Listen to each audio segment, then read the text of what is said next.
Radhe Radhe.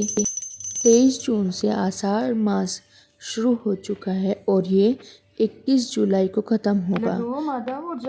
Hindi calendar के हिसाब से इसे हम चौथा महीना कहते हैं।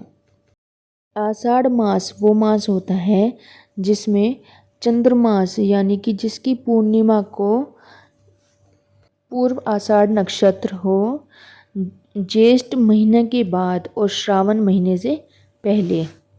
देखिए, आषाढ़ मास को बहुत माना जाता है। यह दिन पितरों की पूजा का विधान है। पुराने समय से पितरों का तर्पण, गंगा स्नान, दान पुण्य, इन सब चीज़ों के लिए इसे बेहद शुभ माना जाता है।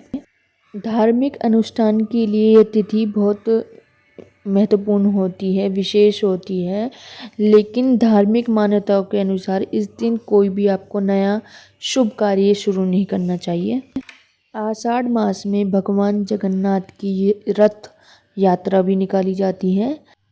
आषाढ़ मास माता रानी, भगवान विष्णु, सूर्य देव को समर्पित है।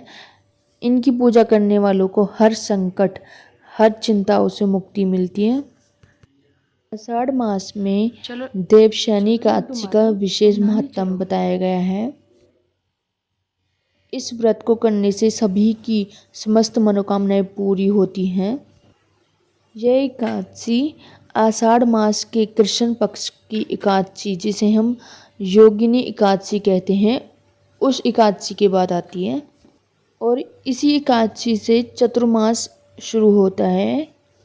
इस दिन भगवान विष्णु क्षीर सागर में शयन करते हैं और फिर 4 महीने बाद उन्हें उठाया जाता है। उस दिन को हम देव उठनी एकादशी कहते हैं। देवशयनी एकादशी व्रत कथा। एक बार नारद जी ने ब्रह्मा जी से इस एकादशी को जानने की उत्सुकता प्रकट की। तब ब्रह्मा जी ने उन्हें बताया, सतयुग में मानधाता नामक एक चक्रवर्ती सम्राट राज्य करते थे। उनके राज्य में जनता बहुत सुखी थी, लेकिन ये होता है कि भविष्य में क्या हो जाए ये किसी को भी नहीं पता। एक बार उनके राज्य में 3 साल तक वर्षा न होने के कारण भयंकर अकाल पड़ा। इस कारण राज्य में बहुत हानि भी हुई। चारों ओर हाहाकार मच गया। कहते हैं ना, जब मुसीबत पड़ती है तो धार्मिक कार्य में इंसान की रुचि नहीं रहती। तो उसी प्रकार यज्ञ, हवन, पिंडदान, कथा, व्रत आदि में कमी आ गई। राजा इन चीज़ों को लेकर बहुत चिंतित थे। इस कष्ट से मुक्ति पाने के लिए जंगल की ओर चल दिए। जंगल में भटकते भटकते राजा एक दिन ब्रह्मा जी के पुत्र अंगिरा ऋषि के आश्रम में पहुँचे। वहाँ उन्होंने अपने राज्य का हाल बताया कि किस प्रकार उनका राज्य संकट में है। तब महर्षि अंगिरा ने राजा को समझाया, ब्राह्मण के अतिरिक्त किसी अन्य जाति को तप करने का अधिकार नहीं है, जबकि आपके राज्य में एक शूद्र तपस्या कर रहा है। इसी कारण आपके राज्य में वर्षा नहीं। ऋषि ने राजन को और बतलाया, जब तक वह शूद्र काल को प्राप्त नहीं होगा तब तक यह दुर्भिक्ष शांत नहीं होगा और यह शांति उसे मारने से ही संभव है। लेकिन राजा का हृदय एक नर अपराध शूद्र तपस्वी को मारने के लिए तैयार नहीं हुआ। राजा ने ऋषि को बतलाया कि यह उनका मन स्वीकार नहीं कर रहा है, कृपया कोई अन्य उपाय बतलाएं।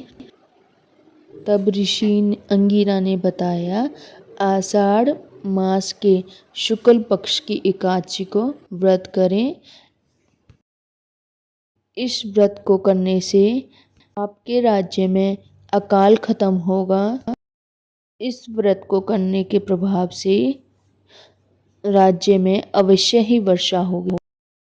यह सुनकर राजा अपने राज्य में लौट गए। राजा ने चारों वर्णों सहित एकादशी का विधि विधान पूर्वक व्रत किया। व्रत के प्रभाव से उनके राज्य में मूसलाधार बारिश हुई। पूरा राज्य खिल उठा। खलिहान सभी हरी भरे हो गए और पूरा राज्य धन धान्य से परिपूर्ण हो गया। अंततः इस व्रत को करने से मानव जाति की समस्त मनोकामनाएं पूर्ण होती हैं और ब्रह्म वैवर्त पुराण में देवशयनी एकादशी का विशेष महत्व बताया गया है। आषाढ़ मास को कामना पूर्ति मास भी बोलते हैं। इस मास में आपकी जो भी कामना होती है वह पूरी हो जाती है। आषाढ़ मास में गुरु पूर्णिमा का भी बेहद महत्वपूर्ण बताया गया है। पूर्ण वर्ष में इस माह में यज्ञ आदि करने का प्रावधान बताया गया है।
तो ये था हमारे लड्डू गोपाल जी के आषाढ़ मास में सुबह से लेकर शाम तक का डेली रूटीन और साथ ही आषाढ़ मास की कथा।